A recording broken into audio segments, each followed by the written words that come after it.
70% of the intel community furloughed, not DOD, pardon me.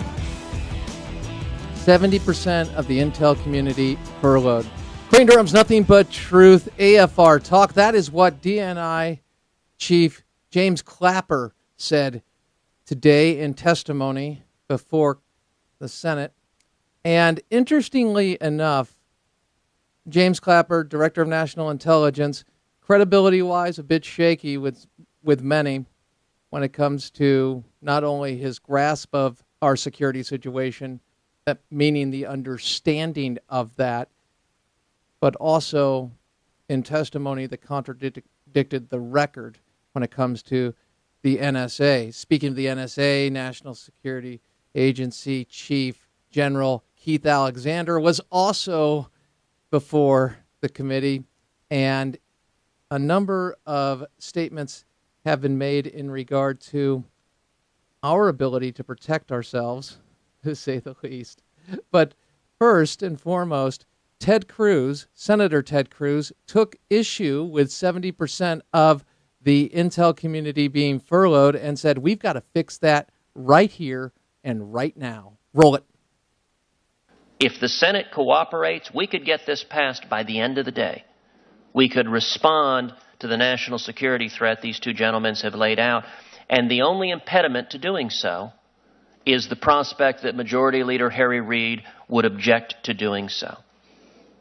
If, God forbid, we see an attack on the United States because the intelligence community was not adequately funded, every member of this committee would be horrified. So I hope that issues of partisan politics can be set aside and we can all come together and pass right now, by the end of the day, a continuing resolution to fully fund the Department of Defense and the intelligence community. I hope President Obama, I hope Majority Leader Harry Reid hear and respond to the candid and heartfelt recommendation, Director Clapper, that you presented here today.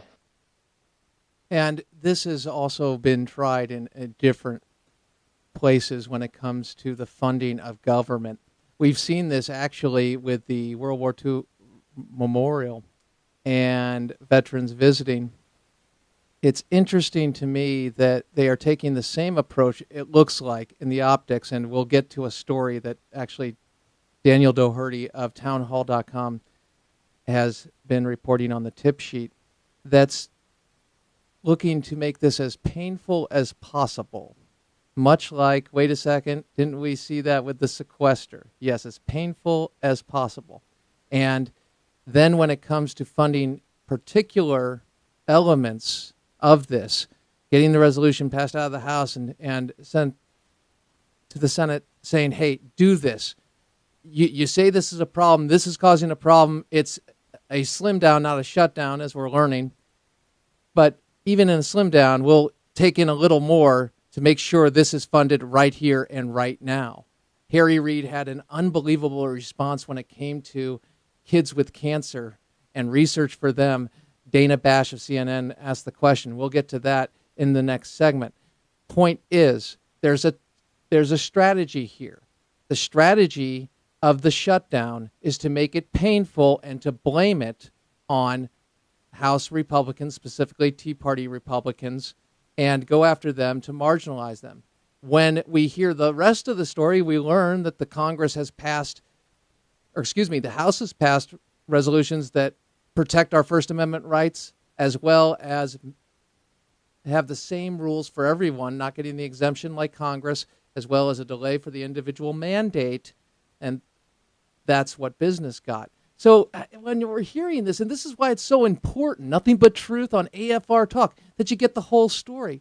But when it comes to our security, our national security, and we are dealing with an Iranian state that is the chief state sponsor of terrorism, 30 years of American blood on their hands.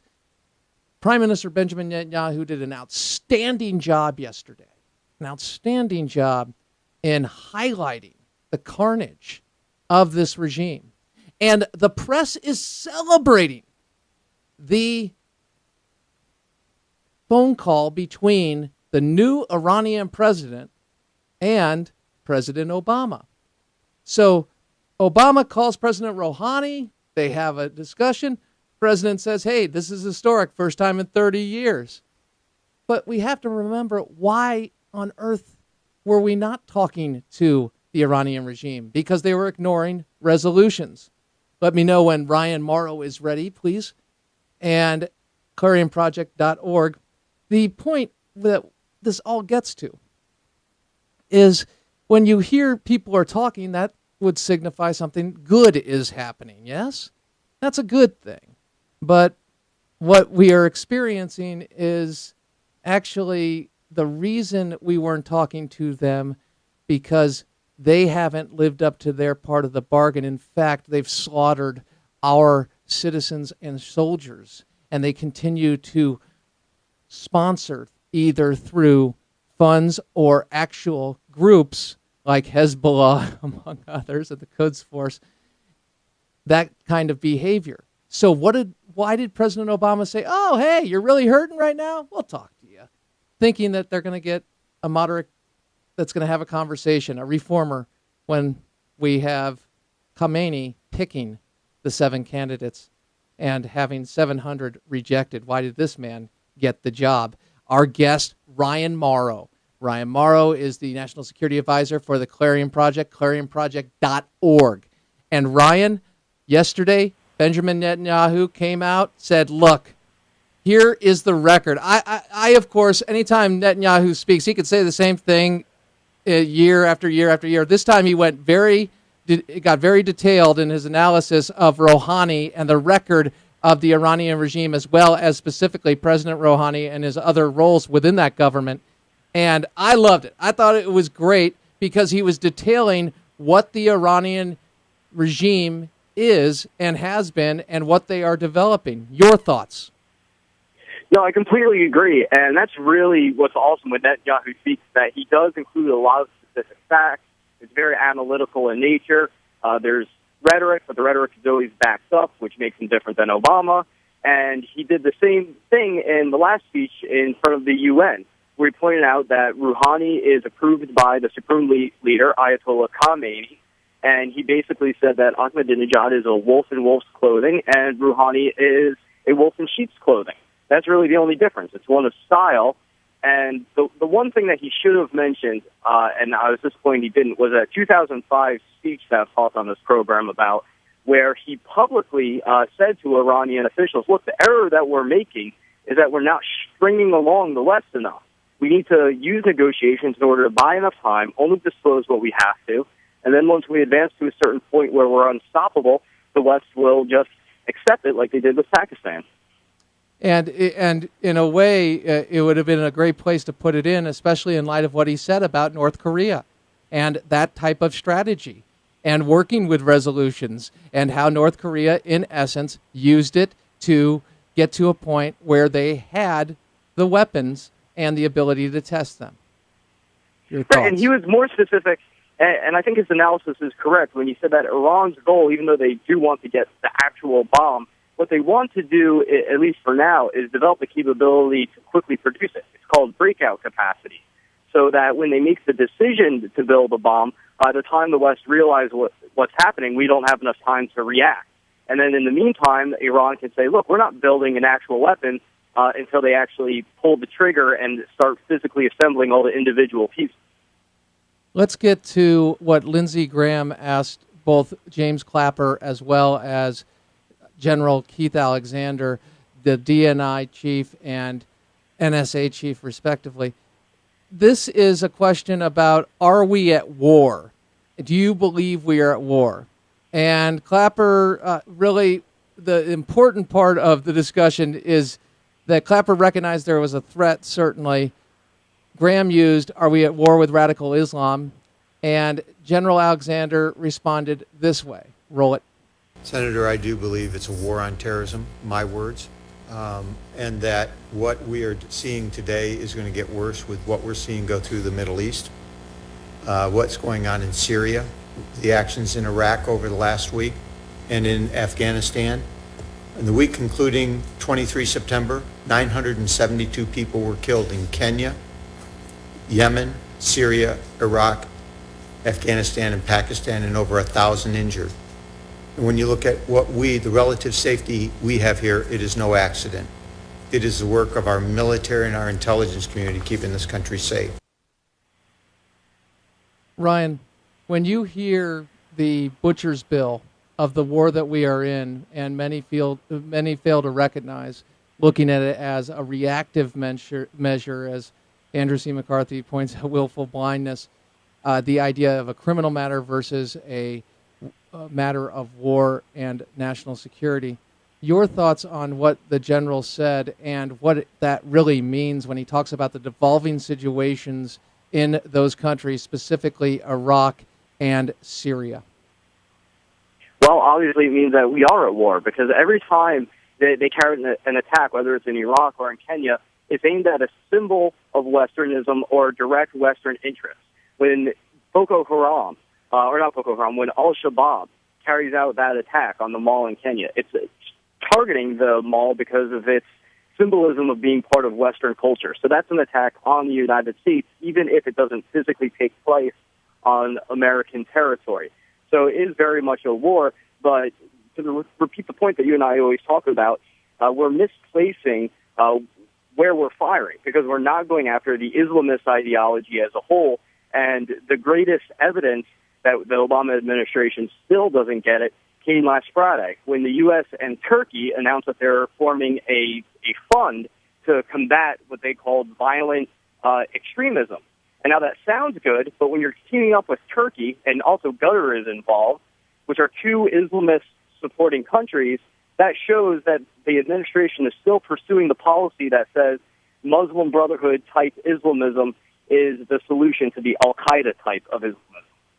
And again, that really divides it in a place where so many of us sit there and say, wait, well, Islamism is Islamism, but you've just drawn a divide between Al-Qaeda and the Muslim Brotherhood, and then the other divide, obviously, is the secular dictatorship, and then there, maybe go the other quarter of the equation, which I wish was a lot more, which would be people desiring to be free, away from this type of subjugation, be it a dictatorship, secular dictatorship with nationalism, or what we've seen in the split on Islamism.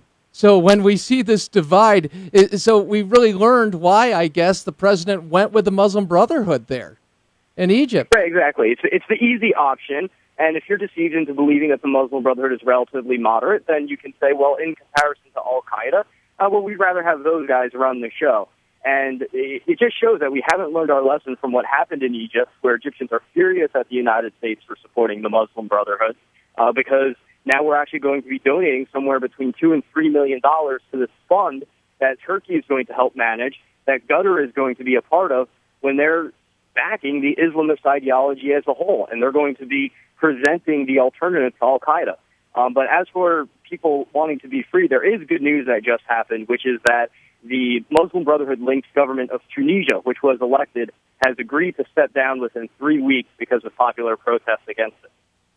All right. So once again, we're having the Arab Spring come out. Some would say the Islamist winter. And now we're seeing even more developments in the light of what happened in Egypt, but now in Tunisia. Very interesting. And this is why there's a lot there. It's complex. A lot of things are going, a lot of movable parts. Let's bring it back home just for the moments we have left here. One, James Clapper talked about 70% of the Intel community being furloughed because of the shutdown. That's how can that happen, Ryan? Well, it's because the employees that are furloughed are considered non-essential. So it doesn't mean that your spies that are out in the field are going to be furloughed and be trying to figure out what to do. What it means is that the staff that's part of the intelligence community, people that handle the different offices and are part of the bureaucracy, they are the ones that are being furloughed. And so that's how it's justified, because they're considered non-essential personnel, and that does hurt the ability of the United States to protect itself, because obviously the system isn't fully staffed. Mentioning sleeper cells and being asked about sleeper cells, talking about how they do exist, but they're not all part of one big force. Would you agree with that analysis? And if so, what are we looking at when we talk about sleeper cells in the United States? Well, I guess it depends on how you define force. I mean, I would argue that they are part of one force, and that's the Islamist ideology. But if you're looking for something that's more solidified, like a specific network that's dispatching all of these sleeper cells and managing them all in a central headquarters, that's not what's happening, but that doesn't really mean anything. All right. Well, let's go to the final question, which is this. By talking to the Iranian president, what does President Obama, what signal does he send our allies and, for that matter, our enemies? It depends on how it's done. In principle, just very basically in principle, I'm okay with the idea of direct diplomacy with Iran just to remove the argument that the U.S. isn't willing to talk. It plays well on the international stage. But when you follow that up with optimistic talk about how we can strike a deal with Iran and the government is rational, that's viewed by enemies of Iran as the U.S. saying essentially we acknowledge that Iran is the power in the region, and rather than defeat them, we have to come to terms with them. Ryan Mauro, ClarionProject.org. He is the National Security Advisor for them. Check it out, ClarionProject.org. Ryan, thanks for making time for us tonight. Sincerely appreciate it. Take care. Crane Durham's Nothing But Truth. On the flip side, U.S. Bureau Chief of LifeSite News, Ben Johnson. Yes, he is the regular guest host of Crane Durham's Nothing But Truth. And he has written about what Representative Marsha Blackburn put in that's driving Planned Parenthood crazy. Where did that come from? All right, Crane Durham's Nothing But Truth. That's next. AFR Talk.